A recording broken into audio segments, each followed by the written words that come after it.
Hola amigos, hoy vamos a hablar sobre la evolución del comunismo en China y sobre por qué China se ha salido de Davos y de la globalización occidental. Y para hablar de todo esto y demás temas, tenemos con nosotros a Enrique Delgado. Hola Enrique, ¿qué tal estás? Muy buenos días, José Miguel. Encantado de estar contigo y saludos a la audiencia. Muy bien. Pues Enrique ya ha estado aquí con nosotros hablándonos del porqué de la inmigración en Canarias y sobre la trama rusa, Q. Y aquí le tenemos hoy de nuevo para que nos cuente si China sigue siendo comunista o si el mundo se dirige a un modelo comunista. Y para empezar, ¿podrías hacernos un breve repaso histórico de cómo llegó el comunismo a China? Pero antes hay que decir si coincides conmigo en que el comunismo fue inventado por la mafia de la usura y que lo que ocurrió en la URSS fue en verdad una dictadura sionista. Sí, sí, es así. O sea, en la Unión Soviética lo que pasa es que eso sería otro programa Hmm. donde verter documentación. Además, ahora Putin ha ordenado desclasificar muchísima información sobre la revolución del año 1917 y evidentemente todos los actores que participaron en la revolución, todos los actores principales de la revolución, fueron todos, pertenecían a, bueno, eran hebreos y pertenecían a la masonería. Todo eso está documentadísimo. Pues bien, me alegro de que coincidamos en eso. Y entonces, o sea, poco después de ganar la Segunda Guerra Mundial y de afianzar su poder, la mafia de la usura, pues en 1949 financió a Mao Zedong. Espera que Sí, bueno, China evolucionó, o sea, hasta el año 1912 era un país con un emperador, una sociedad feudal, unos señores feudales y una sociedad muy clásica, muy medieval. A partir entre el año 1912 y el año 1949 está la República de China, que fue un periodo bastante más convulso, con menos estabilidad. Hubo un intento de democratizar lo que fue el país, estrictamente lo que era una democracia, pero a partir de 1949, como has indicado, se da el fenómeno del comunismo en la versión maoísta, ¿no? Que fue el líder que llevó un poco la tutela del país, de la nación. Pero todo el mundo sabe lo que es el comunismo, se caracteriza por diferentes cosas, pero a partir del año 1900, a finales de los años 80, cuando China recibe lo que es el modelo productivo occidental y lo que es el sistema financiero occidental liberal, empieza a abrirse un poco al sistema liberal, Y dada esta circunstancia, hay que decir que China evolucionó de un país estrictamente comunista a un país más bien una doctrina política nacionalista. ¿En qué sentido? Puesto que China era un partido comunista y sigue teniendo el partido que gobierna es un partido estrictamente comunista, pero solamente nominalmente, porque las políticas que llevan no son comunistas, me refiero. En China existe la propiedad privada, existen diferentes clases sociales. Está el típico, las personas que viven en las zonas rurales que tienen una renta muy baja, que viven pues cultivando arroz, por ejemplo, y tienen a lo mejor una renta de 1 o 2 euros por día, y después están los multimillonarios que viven en las grandes metrópolis y las grandes fortunas, ¿verdad? O sea, existen diferentes clases sociales. Tampoco se da el hecho de que el Estado administra toda la riqueza de la nación. Con lo cual, no se puede decir que China sea un país estrictamente comunista a día de hoy. Como hemos dicho, a partir de los años 80 se marcó una pauta y empezó a abrirse a lo que era el sistema occidental liberal, tanto en lo que era el sistema financiero económico como el sistema productivo. Se empezaron a deslocalizar industrias en Occidente, en Estados Unidos sobre todo, y también en Europa, y se llevó la mano de obra y la producción a Asia, a China, para que después se volvieran a vender aquí en Occidente, ¿no? Y en todo el mundo. Con lo cual China se convirtió en un importantísimo comprador de materias primas y empezó a asimilar una serie pues, de productos financieros, por ejemplo, deuda americana, los bonos, los IBOE americanos, deuda, y también empezó a crear sus propios productos financieros y a crear muchos lazos con lo que era la economía liberal. Hay que tener presente que el sistema financiero, el sistema capitalista necesitaba a final de los 80 expandirse, necesitaba expandirse y crecer, porque el modelo capitalista es un modelo económico y social y político, pero en lo que tiene que ver en lo financiero necesita estar continuamente creciendo. Entonces vio en el gigante asiático pues unas posibilidades enormes y sabemos lo que pasó. Eso todo el mundo conoce esa historia. Pero existe un punto de inflexión, de cambio, que fue el presidente Xi Jinping. El presidente Xi Jinping es una persona que hace una reflexión política, eso lo transmite en una obra. Te he pasado un dato, pasó una fotografía de la obra que él escribió, donde se recogen 78 discursos y lo que era la doctrina, su punto de vista. La obra se llama La gobernanza de China y se ha editado en inglés, en español, en chino, por supuesto, y en muchísimos idiomas. Y ahí se recoge lo que era el pensamiento del presidente Xi Jinping. Entonces, ahí hace una reflexión que China no puede olvidar lo que era su tradición cultural y que no debía permitir que factores extranjeros la cambiaran. Porque tenemos que entender que si bien Occidente envió la mano, o sea, lo que era la producción a China y empezó a crear lazos financieros muy importantes, esto influía en China en la manera en que China podía perder parte de su soberanía nacional y democratizarse, convertirse en una democracia homologada, susceptible de ser manipulada o tener injerencia extranjera o perder su soberanía. O sea, fue un intento del capitalismo, del modelo liberal, que tenía dos puntos principales. Uno, expandirse por la necesidad de expandirse y seguir publicando una serie de beneficios y una serie de productos financieros y seguir creciendo exponencialmente. Y segundo, una manera de colonizar culturalmente, económicamente y políticamente China. Eso ha sido la realidad.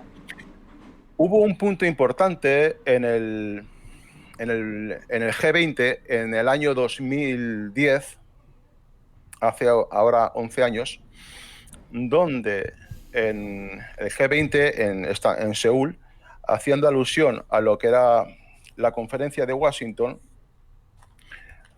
tanto el presidente Putin como el presidente Xi Jinping estaban alineados ideológicamente y se desmarcaron acentuadamente de lo que era la doctrina liberal capitalista que predicaba Occidente.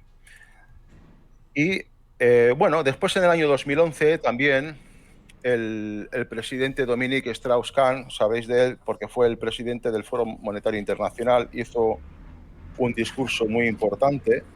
No lo voy a leer aquí porque, bueno, para no comer mucho tiempo, pero el presidente del Foro Internacional, Fondo Monetario Internacional, Dominique Strauss-Kahn, que después le salió, bueno, tuvo el tema este de los problemas de una serie de escándalos en un hotel con una camarera de habitaciones, tal y cual, hizo una exposición donde invitaba a lo que eran los poderes fácticos, los poderes financieros, a hacer una modificación, un cambio, porque existía el riesgo de seguir colapsando. Tenemos que recordar que eso fue en el año 2011, justo después, en el año 2007, habían quebrado los bancos a nivel mundial. Sabemos lo que pasó con las hipotecas y con los derivados que se hicieron con los paquetes de hipotecas, tal y cual, ¿no? Bueno, entonces hizo una reflexión, y esa reflexión que hace el presidente del Fondo Monetario Internacional le cuesta lo que fue su cargo político, porque bueno, directamente se lo cargaron. Interpretamos que se lo cargaron con un escándalo de índole sexual, tal y cual, ¿no?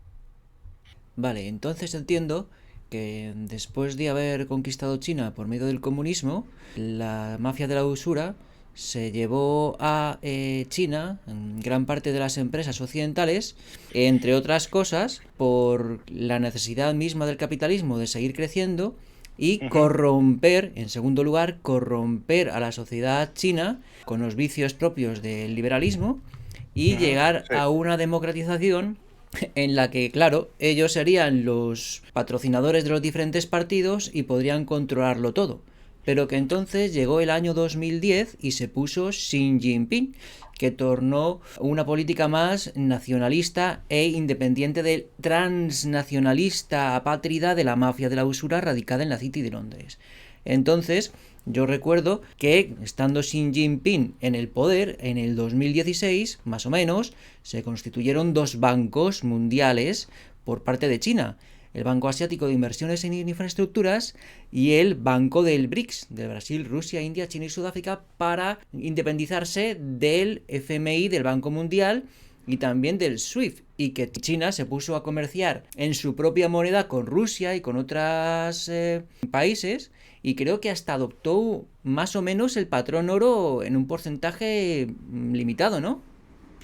Sí, es así. Empezaron, como has relatado muy bien, crearon sus propias estructuras bancarias, sus propias estructuras financieras y adoptaron un patrón menos fiduciario.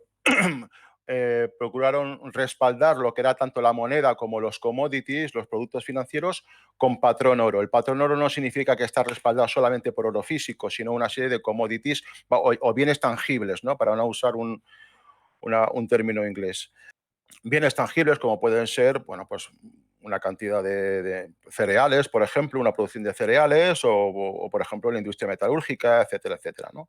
O minas, en fin, una serie de bienes tangibles. Entonces empezaron a crear estas estructuras financieras, económicas y bancarias, tanto China como Rusia. Y eso fue el punto de inflexión. El punto de inflexión donde básicamente Occidente le declara la guerra abierta a Rusia y a China, una guerra híbrida. Tenemos referentes históricos sobre esto. Esto ya ha pasado en otras ocasiones. Por ejemplo, en el año 1933, después de ganar las elecciones, el partido de Adolfo en Alemania eh, cambia automáticamente el modelo de banco central y lo que hace es que el Estado asuma una serie de, bueno, cambia el modelo y entonces crea un banco independiente, respaldado también por el mismo, por patrón oro y patrón productivo y commodities. El Estado gestiona lo que es parte de las riquezas de la nación en una política económica keynesiana, no una política liberal, absolutamente liberalizada dentro de lo que podría decirse un capitalismo, pero keynesiano, controlado por el Estado, no por los mercados. Entonces, sabemos perfectamente, a los 60 días aproximadamente de que Adolfo hace esto en su gobierno, como canciller de Alemania en el año 1933, lo que es la comunidad judía y sionista le declara la guerra directamente a Alemania. Y esto ya ha ocurrido en otras ocasiones. En la historia reciente que hemos vivido nosotros, por ejemplo, lo hemos tenido en Libia. Libia, Muhammad al-Gaddafi crea unas estructuras bancarias y económicas también con una moneda basada en oro y sabemos cómo termina, se lo cargan. Hay una invasión, una primavera, un golpe de Estado y se lo cargan. Con Bashar al-Assad ha pasado exactamente lo mismo, lo único que intervino Rusia con las armas y pudo salvar un poco la situación, ¿no? Pero es así, históricamente siempre ha ocurrido lo mismo. Cualquier nación que ha buscado una independencia económica y soberana siempre se ha topado con los poderes fácticos, financieros y políticos. Son los poderes financieros los que dominan a los sistemas, a los poderes políticos y les han declarado la guerra. Poco lo que es la tradición de Londres, lo que es la tradición del Imperio Británico a nivel militar y a nivel geopolítico es de enfrentarse a las demás naciones procurando siempre tener una nación o una fuerza como pantalla. Ellos directamente generalmente no se enfrentan, pero sí crean un conflicto. En este caso, bueno, recientemente han utilizado a la OTAN y siempre dicen que es por el tema de derechos humanos, con propaganda, etcétera, ¿no?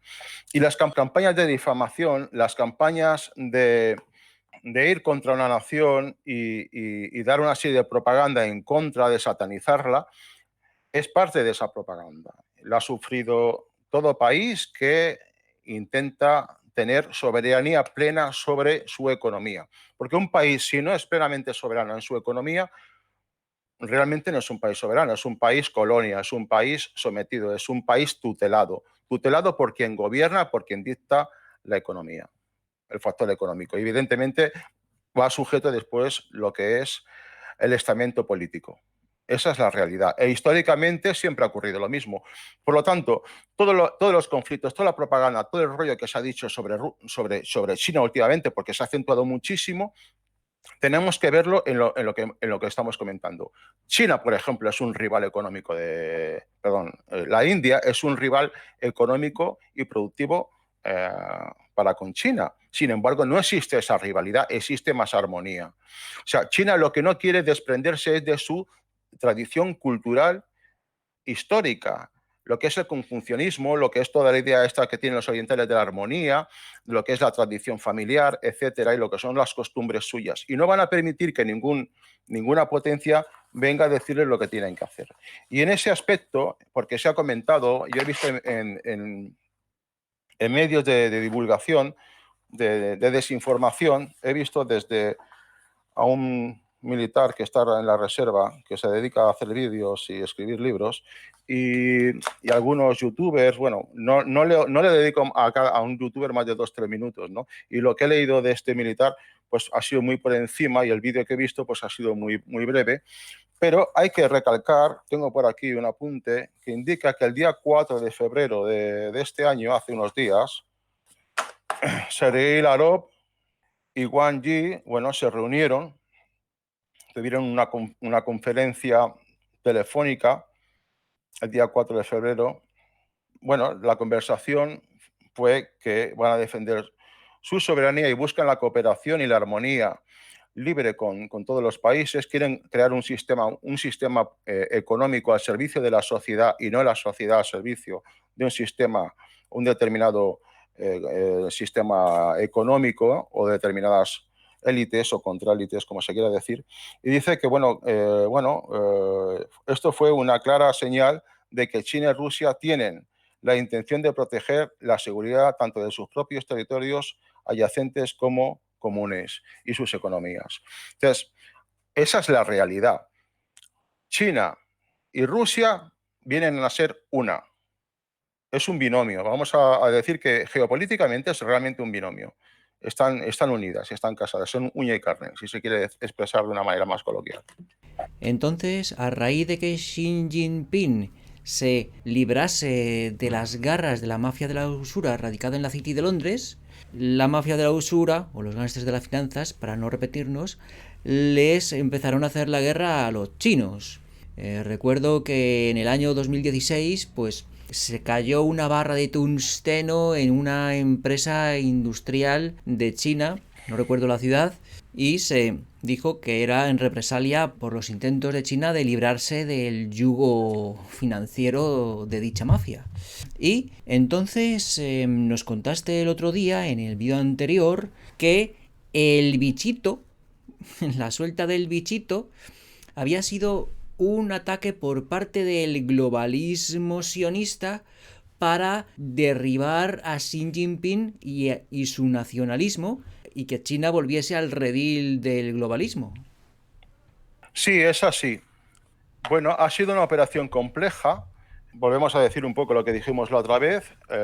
Klaus Schwab, el presidente del Foro Económico Mundial de Davos, ha expresado por escrito, pues ha sacado 2 libros publicados, las intenciones que ellos tienen, cómo ven el mundo, y entonces explicaron que lo que era el fenómeno este que estamos hablando del bichito, el fenómeno viral, en realidad es un vector para que conduce, que sirve para poder entrar en un nuevo paradigma económico y social y político que ahora podemos comentar así, seguidamente, ¿no? Y quien primero lo sufrió fue China en la región de Wuhan, puesto que la mayoría de los gobernadores regionales, tanto en China como en Rusia, son globalistas liberales. Pretenden tener que su país, su nación, sea troceada en las regiones y esas regiones pasen a un estatus de Estado soberano, entre comillas. Evidentemente serían soberanos países no soberanos, serían tutelados, no regiones. Pero bueno, ellos tienen esas aspiraciones. Entonces se puso en marcha la operación tal como la describimos en el anterior vídeo. Invito a quien no lo haya visto, bueno, pues que lo vea y pueda contrastar esta información y tener por lo menos una opinión diferente. Lo que sí es cierto es que después se han intentado verter, yo he visto solamente miro titulares y no dedico más de 2 o 3 minutos a cada emisión de youtubers que hacen por ahí de lo que está ocurriendo.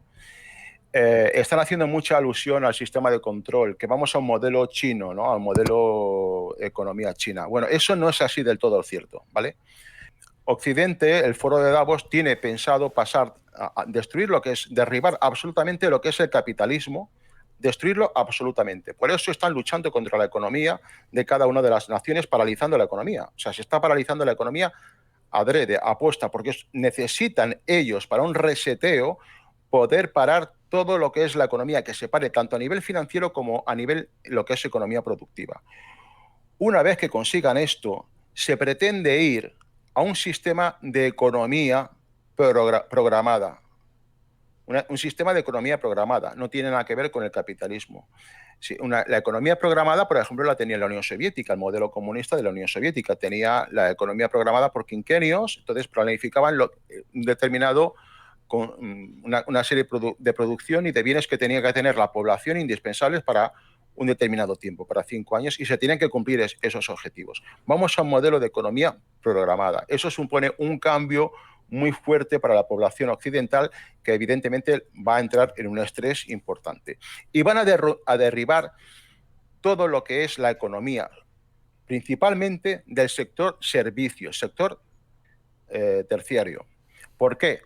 Pues porque es una economía muy hormonada y lo que es el sistema financiero no se sostiene. Al no sostenerse, lo que tienen que hacer es derribar lo que es también la economía productiva, inyectar dinero a la sociedad mediante una política subsidiaria, dar una serie de ayudas a los países, etcétera, etcétera. Y una vez que hay esto de este marco, es decir, señores, hemos quebrado, y si vienen los mercados abajo, y una vez que se vengan todos los mercados bursátiles, tanto de renta variable como renta fija, todos los bancos centrales, etcétera, una vez que se haya llegado al colapso de la economía, entonces dicen, bueno, tenemos un sistema que vamos a poner en marcha. Pero el sistema ya existe hace mucho tiempo. El sistema existe. Hay una serie de instalaciones protegidas militarmente en una región del Ártico.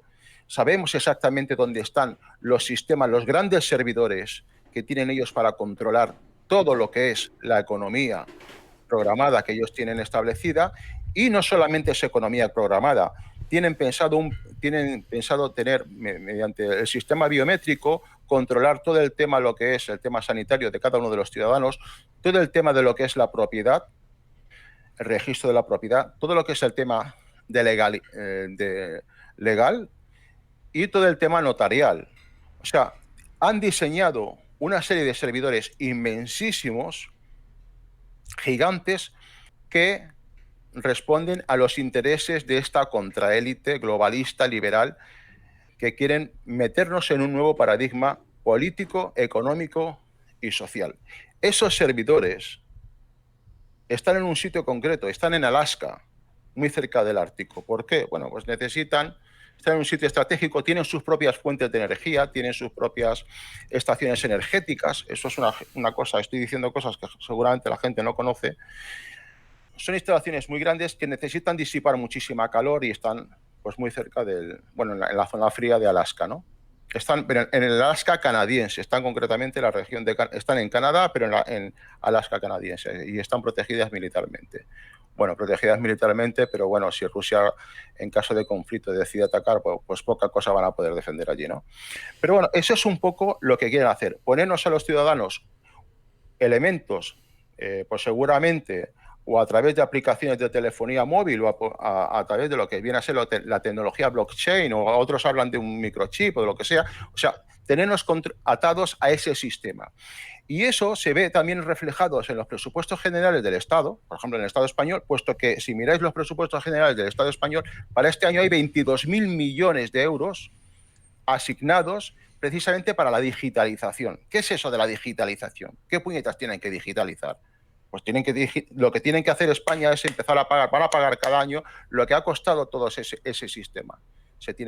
Y lo van a poner en marcha, van a derribar absolutamente toda la economía, empezando por lo que es el sector terciario. Por lo tanto, quien está sufriendo más los daños ahora mismo por el derribo de la economía es toda la hostelería, toda la industria turística, la industria de restauración y demás, ¿no?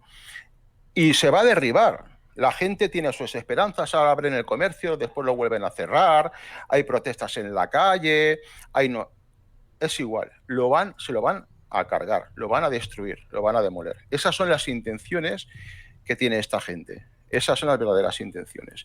Y pensamos que no se puede hacer nada en contra, puesto que los gobiernos que tenemos en cada uno de los países de Europa son gobiernos títeres, deben obediencia a un poder fáctico que no ha sido elegido absolutamente por nadie y que tienen unos planes concretos y ya han gastado muchísimo dinero para poner en marcha el nuevo modelo económico, político y social, puesto que ellos ya sabían, tenían una previsión de tiempo de que llegaríamos a esta situación. El tema de los servidores en Alaska, los grandes servidores, esos grandes edificios, yo tengo la información desde el verano del año 2019, pero evidentemente no se pueden comentar estas cosas antes porque la gente no le daría ninguna credibilidad. Pensarían que estoy diciendo información inventada y cosas así. Pero es real, hay un programa de control. ¿Y eso tiene que ver con los ordenadores cuánticos y la tecnología 5G? Seguramente, en cuanto se necesita una red de control para controlar a toda la población. O sea, los datos todos irán a esos servidores. Los datos informáticos, tanto todo lo que es el registro sanitario de cada uno de los ciudadanos, que dejarán de ser ciudadanos, vamos a llamarlos esclavos, como todo lo que es el dinero, todo el tema económico, la asignación monetaria de dinero que va a recibir cada uno de los ciudadanos, como lo que es el control de la propiedad, como lo que es el control, el registro notarial, todo también lo que tiene que ver con el tema legal, jurisprudencia, y después ellos han creado un sistema de criptomoneda, pero un sistema de criptomoneda para poder hacer pagos opacos, pero acceso a la criptomoneda y determinados privilegios solamente van a tener acceso una determinada élite afín a sus ideales, un poco la cuadrilla de ellos, ¿no? Pero el resto de los mortales vamos a tener una economía programada, una asignación económica, una asignación de alimentos, a lo mejor nos dan piensos como a los perros o a los gatos, y una asignación energética. Vamos a una evolución energética. ¿Por qué? Porque ellos dicen que ahora quieren salvar el planeta. Quieren salvar el planeta y los humanos molestamos en el planeta. Y como hay que salvar el planeta, unos la llaman Pachamama. Creo que en Roma anda un señor hablando de Pachamama.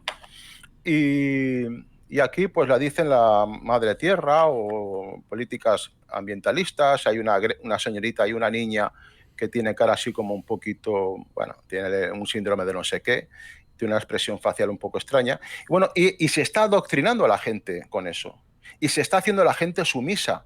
Porque la gente, la reacción psicológica de la gente cuando reciben dos informaciones que chocan entre sí y esa información es contraria a lo que están viendo, por ejemplo, con el tema del bichito, de lo que estamos hablando a nivel sanitario, la gente ve una realidad que le ponen por los medios de comunicación, por la televisión, y después ven una realidad en su familia. No hay nadie enfermo, todo el mundo está bien, todo el mundo tiene salud. Bueno, salvo excepciones, evidentemente, el bichito existe y no viene precisamente de ningún animalito. Ahora vamos a explicar eso. Ese bichito existe y, bueno, pero la incidencia en letalidad como la incidencia infecciosa es mínima. Se puede comparar como una gripe, una poquita cosa más, ¿verdad? Pero a la gente, todo este tipo de... primero le crea mucho estrés, le crea desesperanza, todo tipo de ansiedad, y la hace más sumisa y más maleable por parte de los poderes fácticos. La gente se vacía de su personalidad y se vuelve más sumisa. Y por eso nos están haciendo la guerra psicológica. Pero el sistema de control, que es una cosa que a mí particularmente me ha molestado mucho, se compara el sistema. Dicen, es que en China hay un sistema de control de la población. Es cierto, hay un sistema de control de la población, además, ya digo que es el más avanzado del mundo. O sea, China tiene 500 millones de cámaras repartidas por su territorio y tiene un sistema no de reconocimiento facial, sino reconocen la manera de andar, de caminar de cada ciudadano. Y aunque el ciudadano intente cambiar los pasos al caminar, lo siguen reconociendo. O sea, es un sistema muy avanzado. Eso por un lado. Y por otra parte, evidentemente, controlan todo lo que es información telemática, de redes, de Internet, etcétera, etcétera. Y en Occidente se está implementando un sistema análogo, muy parecido. O sea, Occidente está haciendo su propia versión. Pero tenemos que tener claro una cosa. Aunque estamos hablando de un mismo fenómeno, que es un sistema para controlar a la población, la naturaleza del mismo es diferente en China que en Occidente. ¿Por qué? Porque en China es un sistema que se ha implementado como reacción a las injerencias de Occidente, injerencias políticas que pretenden, mediante ONGs, organizaciones humanitarias, entre comillas, organizaciones de esas que hacen, bueno, que trabajan en la cultura y cosas así, cambiar la mentalidad y crear agentes subversivos y agitadores dentro de la sociedad china. Eso es como una reacción para protegerse de la injerencia occidental.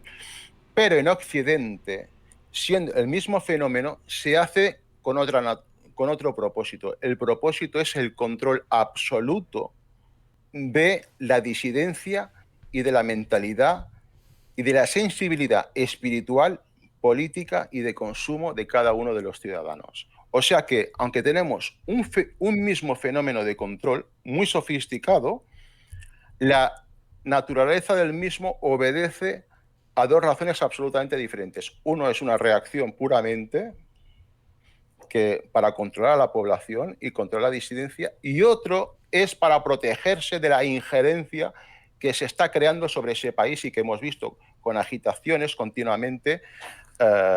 Y bueno, hay algún país muy pequeñito en Roma, hay un país muy pequeñito en Roma que está amurallado y tiene una cúpula muy bonita que lo llaman San Pedro, que también ha participado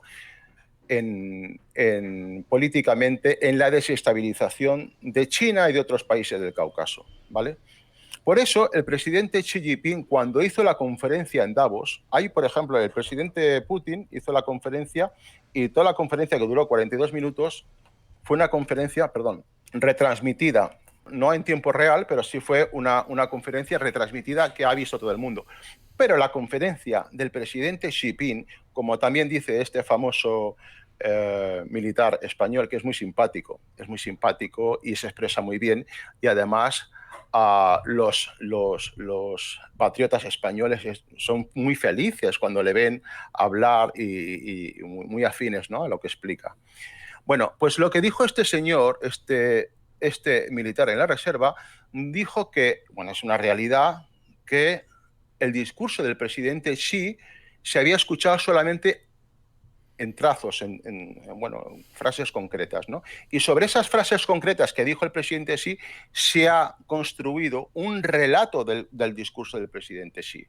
Bueno, es cierto que nadie ha escuchado el discurso completo del presidente Xi. Casi nadie. Pero el discurso se ha escuchado. Y el presidente Xi describe al sistema liberal occidental, lo dice literalmente, se refiere a él literalmente, lo dijo en 4 ocasiones, sistema romano, el modelo romano, habla concretamente del modelo romano, que cada uno lo interprete como quiera. Yo estoy diciendo lo que dijo el presidente Xi. Bueno, que no lo hayas escuchado los periodistas españoles y muchísima gente, a mí me parece bien, pero yo digo lo que está diciendo el presidente Xi. Entonces, él habló del modelo romano, seguramente por quien está también el principal agente del globalismo lo tenemos también en Roma, ¿no? El globalismo liberal. Lo que queremos decir, resumiendo un poco todo esto, es que todo lo que se ha contado en Occidente, por lo menos lo que yo he escuchado, que escucho muy poco, porque le dedico muy poco tiempo tanto a la televisión como a los canales digitales de YouTube, blogueros y demás divulgadores, o supuestos divulgadores, e incluso algún que otro militar que escribe libros, muy bien los escribe, muy bien, se expresa muy bien. Le dedico muy poco tiempo, porque no dispongo de tiempo para mirar esas cosas, pero lo que sí es cierto es que lo que yo he visto es un discurso, un mensaje incorrecto de la realidad, totalmente incorrecto, modificado. Y no se está hablando de los peligros. Sabemos muy bien lo que hicieron con Alemania en 1933. Le declararon la guerra. Sabemos muy bien lo que hicieron con Libia. Sabemos muy bien lo que hicieron con Siria. Y evidentemente lo que tú has mencionado. Hubo allá hace unos años un incidente, un ataque militar contra un puerto de China. Y las provocaciones continuas de lo que está haciendo los occidentales liberales indican que evidentemente estamos cercanos a una guerra. Si ellos no pueden resolver la cuestión de lo que es el reseteo global, porque necesitan a China y a Rusia para el reseteo global, no pueden hacerlo, no puede hacerlo Occidente de manera unilateral, necesita a China y a Rusia porque son dos grandes potencias y además que tienen cosido un área de influencia que va desde Vladivostok hasta Sudamérica y todo lo que es el Océano Pacífico y toda Asia y toda África. Necesitan de Rusia y de China. Entonces, si no consiguen ellos doblegar a estos países con primaveras, con revoluciones de color, con golpes de Estado o con golpes de efecto, evidentemente vamos a un escenario bélico. No sé qué dimensión tendrá ese escenario militar, pero evidentemente vamos a la guerra. Eso está clarísimo. Y eso tampoco lo está diciendo nadie. Bueno, es mi punto de vista. Bueno, mi punto de vista y de algunas personas en el Kremlin. Pues muchísimas gracias, Enrique. Y ya para terminar, ¿qué querrías decir? Bueno, querría decir, me gustaría que la gente pueda reflexionar, entender que la información que llegan por los medios de masa es información sesgada, es información manipulada. Esa misma calificación es extensible a blogueros, a youtubers y a escritores que escriben sobre geopolítica y militares en la reserva. Y que lamentablemente no se está dando información correcta.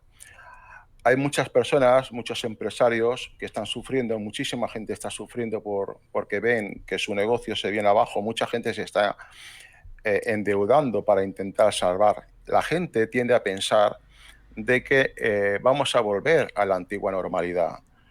Muchas personas interpretan de que esto es una crisis más y que con el tiempo se va a corregir. Y por eso invierten esfuerzo y recursos económicos en intentar salvar y proteger su negocio y su modelo de vida.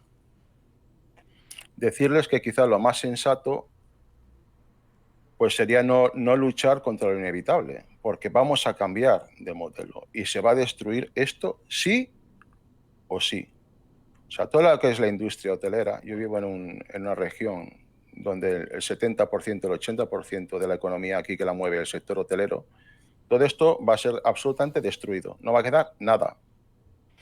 Lo que tiene que ver con el tema de bares y tal, lo que tiene pensado el foro de Davos, esta gente, esta élite, es que todo el tema de restauración y bares, tal como lo conocemos, no quede absolutamente nada. Se ha destruido en un 100%. Y esos son los planes que tiene esta gente. Algo quedará de hoteles, algo quedará... supongo que para una gente, evidentemente, de alto poder adquisitivo, una élite económica siempre va a existir. Pero la mayoría de empresarios, la clase media e incluso multimillonarios, los planes es que se arruinen en los próximos meses. Se van a quedar absolutamente sin nada. Esa es la realidad. Y vamos a un escenario bélico. A mí me gustaría poder decir otra cosa. Pero me podían tachar, no, me tacharán de alarmista, me da exactamente lo mismo, porque dentro de unos meses van a ver que lo que dijimos no es así. Y lo sabemos muy bien, sabemos perfectamente lo que tienen pensado. Y no lo sabemos ni por blogueros, ni por gente del ámbito de la divulgación, ¿vale? De los medios de comunicación, no, en absoluto. Entonces, bueno, eso es lo que tienen pensado. Ahora bien, dentro de este escenario quisiera hacer un pequeño apunte para terminar un minuto. La Organización Mundial de la Salud esta semana ha publicado de que han visitado a China y han dicho de que el bichito no ha salido de un laboratorio, ha salido de un animalito. No saben qué animalito es, si un murciélago, una rata o no sé qué, pero no ha salido de un laboratorio. Esto es una manera de ir a China a negociar, a pedir disculpas porque se han pegado una leche tremenda. No les han salido los planes como ellos querían, no les ha salido. Y supongo que estarán negociando unas cuotas de poder, unas cuotas de negocio, de intercambio, porque se necesitan. O sea, es que todos estamos en el mismo planeta. Nos necesitamos unos a otros. Entonces, están negociando una cuota de poder, una cuota de influencia, lo que es política económica, sobre todo. Me imagino que China impondrá que no haya injerencias, una serie de condiciones. En fin, se está negociando. Y se está diciendo de que el bichito salió de un animalito. Un animalito fue el transporte que conectó el bichito en su medio natural con los humanos. Bueno, eso no es cierto. Y no es cierto porque China construyó 2 macro hospitales y Rusia construyó 18 grandes hospitales diseñados para guerra biológica. Diseñados para guerra biológica. Con lo cual, no se construyen esas infraestructuras que valen tantísimo dinero sabiendo que se trata solamente de un bichito que ha salido del medio natural y se ha puesto accidentalmente en lo que es la sociedad humana. Rusia y China han interpretado de que esta nueva faceta de la guerra híbrida biológica ha empezado y han tomado medidas preventivas. Tampoco creo que haya un segundo ataque, un segundo virus, una segunda cepa, un segundo fenómeno de esta naturaleza diferente y mucho más agresivo en cuanto sería declarar la guerra, una guerra militar, a la gran superpotencia que es Rusia. Y Rusia, evidentemente, tiene capacidad militar para neutralizar absolutamente todo lo que sea Occidente. Pensamos que esa es un poco la situación. Y todo lo que están diciendo de las nuevas cepas, sobre todo la británica, es la que más me llamó la atención. La cepa británica me llamó la atención porque parece ser que es la que mayor incidencia tiene. Bueno, precisamente cuando el Reino Unido estaba negociando con Bruselas su salida de la Unión Europea, estaban por firmar el tratado, estaban en ese día decisivo de firmar el tratado, casualmente sale una cepa británica y hay una estampida de la gente que tiene dinero en Londres y en las grandes metrópolis por miedo a quedarse confinados, salen del Reino Unido corriendo por la cepa británica y son secuestrados más de 10.000 personas, entre ellos transportistas, creo que 6.000, 7.000 fueron secuestrados ahí en el Reino Unido. O sea, el Reino Unido sigue haciendo lo mismo, siempre se ha dedicado a la piratería, siempre se ha dedicado a este tipo de prácticas que son características de países que no tienen que no suscriben la legalidad, la legalidad internacional, la legalidad, lo que es la legislación internacional, y tiene ese tipo de prácticas un poco de chantaje y de coacción y de imponer el terror, ¿no? Y entonces, desde que negociaron el Brexit, tenemos esta famosa cepa de las Islas Británicas, ¿no? Bueno, esto para quien se lo quiera creer, evidentemente. Pero lo que sí es cierto es que, lo dicho, yo invito a que la gente reflexione. Es muy difícil, pero bueno, intenten reflexionar y que intenten salir un poco de los medios convencionales de comunicación y que construyan su propio criterio. Lo que yo hago, estos apuntes que yo he hecho aquí, porque tengo muchísima información, tengo un informe de casi 400 páginas precisamente sobre el tema de guerra biológica, firmado por un teniente general. Yo tengo el resumen, no tengo el informe completo, tengo un resumen, tengo 16 páginas, bueno, más o menos, pero bueno, eso sería, si acaso, para otra entrevista, ¿no? Pues muchísimas gracias, Enrique, y nada, pues deseando que te abras ya el canal de YouTube y tu blog para poder leer tus artículos y ver tus vídeos semanales acerca de geopolítica y estrategia militar. Muy bien, de todas maneras, mientras lo abrimos y no lo abrimos, cuento contigo para poder seguir divulgando estas cositas. Pues un saludo y nada, hasta el próximo programa, amigos. Hasta otra.